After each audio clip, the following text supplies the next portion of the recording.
Does a laborer do this job? Does a carpenter do this job? Does an operator do this job? No. What most people in this room just told me is the job that they used to have before they got this one. The mindset hasn't evolved past it because a regular blue-collar guy is not in charge of $500 million worth of complex infrastructure. See, here's the deal. If you see yourself that that's what you are, then you're leading from that place. If you come to this room today and you walked in here and you're like, hey man, I'm just a blue-collar guy in charge, right? I'm the freaking operator. I was running a 235, and they put me in charge, so now I'm freaking an operator that runs work. I'm a laborer. I used to be a pipe layer. I was the best pipe layer. I was the best asphalt raiser on the crew, and then they turned me into the foreman because I could actually get it done, so I'm the laborer in charge. You know, I'm a bridge carpenter on the pile butt, and I freaking do this, and no, sorry, that's wrong. There's only one proper answer to the question, and the question is only if you have the balls to answer it properly the next 30 or 40 or 50 times, right? Because what we got to do is we got to talk about this job, not what you think it is. You told me what the job is. The job is 40 to 50 areas of responsibility and up to $500 million. So what is that job? How long does it take? When you come in as an apprentice, right? So you have 3 or 4 or 5 years there. How long does it take from when you start in this business and your boss can give you a set of plans for a tough job, for a tough owner, and you go out and build it and make money? How many years does it take from the point you start to the day that you arrive as a top field leader in this business? With the person next to you, how many years do you think that takes? Ready? Go. 7 to 10. How long does it take to become a professional engineer? 5. How many take to become a nurse? 5. How many take to become a lawyer? 6. How many take to become a doctor? 8. How many take to become a top foreman in this business? 10. What do you do for a living? What do I do for a living? I'm a professional construction foreman. And it's time to graduate from the mindset that you're just a regular blue-collar guy, because you left that job a long time ago, in case nobody told you. How many of you at some point in your career have had somebody as a leader or a manager who was absolutely outstanding? Somebody who was like an 8, 9, or 10. Somebody who was just, you really looked up to and you thought they were really great. How many people had that person? Raise your hands. Okay, with the person next to you, describe, what was that experience like? What was it like working for that person? Just a couple words, like, what was it working for that individual? Ready? Go. It was great coming to work.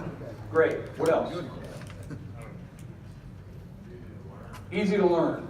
Perfect. What else? Organized. Motivating. Again? Fun. Enjoyable. Feel appreciated. Excellent. Went home feeling good. Morale, higher sense of satisfaction. Huh? Tough. Sometimes it was hard. That person, it wasn't easy, but it still could be hard and fun, hard and inspiring, hard and motivating. He got the best idea, but it wasn't as bad as it could be. How many people here have ever worked for a 3, a 2, or a 1? Come on, hands up. With the person next to you, what was that like? What was that experience like? Ready, go. Miserable. Stressful. Daunting. Frustrating. Painful. Every day is 100 years. All right, so here's a question I got for you. Was there a difference in your performance working for those 2 different people? Yes or no? Yes. So what you just experienced, guys, is the impact of elevated leadership. Every industry massively impacted. Construction, engineering, oil and gas, transportation, rail. Everybody is going to get hit on the leadership front. And we are 34 million people short in the following generation. If you're a Generation X guy or girl, you're going to lead this country and this industry for the next 25 years. The game changer, the millennials. Take a look, guys. 76 million millennials. 76 million young people. Another baby boom generation coming in. The job site today is 50% millennials. By 2024, it will be 65%. The future of this business will be built on a millennial workforce. Motivated for performance improvement. How does motivation impact the job? With the person next to you, how important is motivation in terms of you getting your jobs done? With the person next to you, answer that question. How important is it? And what does it affect? Ready? Go. Your job as a motivator is to put a behavioral imprint on somebody to change their behavior. That's what motivation is. Here's the problem. This doesn't do that. Our interaction, here's what happened. He doesn't get motivated, he gets a bump in morale. Shane, right? Shane gets a bump in morale. So he feels good, I feel good, it's super short term, the behavioral imprint goes up, comes straight back down, and makes no lasting impression at all. This is motivation 101. You want to be a better parent? Want to be a better leader? Want to understand how to get people to do it? Here's what's up. By identifying the behavior that he engaged in, now what I'm able to do is put the behavioral imprint on. And here's how this whole thing works. You take the behavior and you combine it with the praise and recognition. You put the behavioral imprint on the person, and here's what happens. Click. Now they want to do it. But what we're looking at here is what I call the hub. I made this drawing about 10 years ago.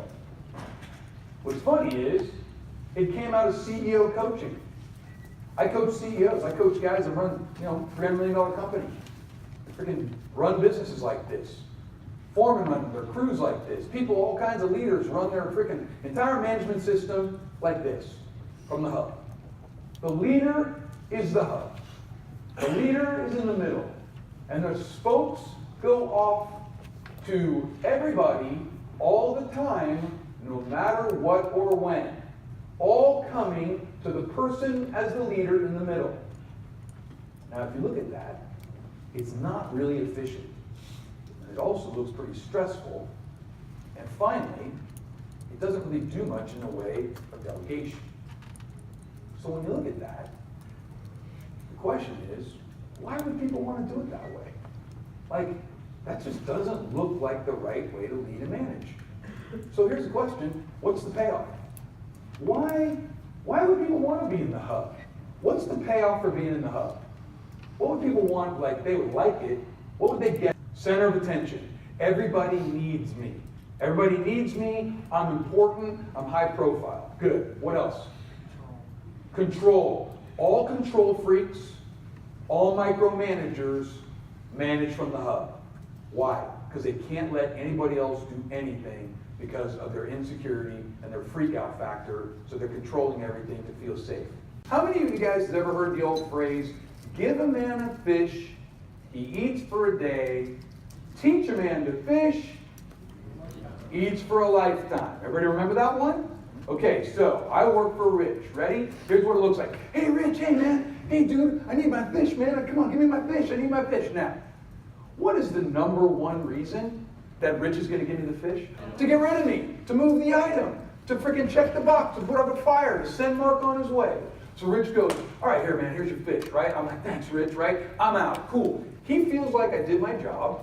He checked the box. He's being a good leader. I got what I needed. I'm out. I'm done. Hey, thanks a lot, Rich. I'm out. Oh, yeah, what's the problem? Here's the problem. Now it's tomorrow. Hey, Rich, I'm back. Hey, man, I need another fish. What's changed since yesterday? Nothing. What's still the fastest, easiest way to get rid of me and solve the problem? Give me the fish. And the next day, and the next day, and the next day. And it's going to be hard because it's so easy to give people the fish. It's so fast and easy, you just move it. But you've got to, what we're doing here, guys, and I want to be really clear, is we're turning the relationship around from dependent to independent. We're turning it around from your decision to their responsibility. So here's the first response. They come to you and you think, you know what? Bob can do this. I know he can freaking do this. So you say, he's like, hey, give me my fish, and here's the first one. What have you already done before you talk to me?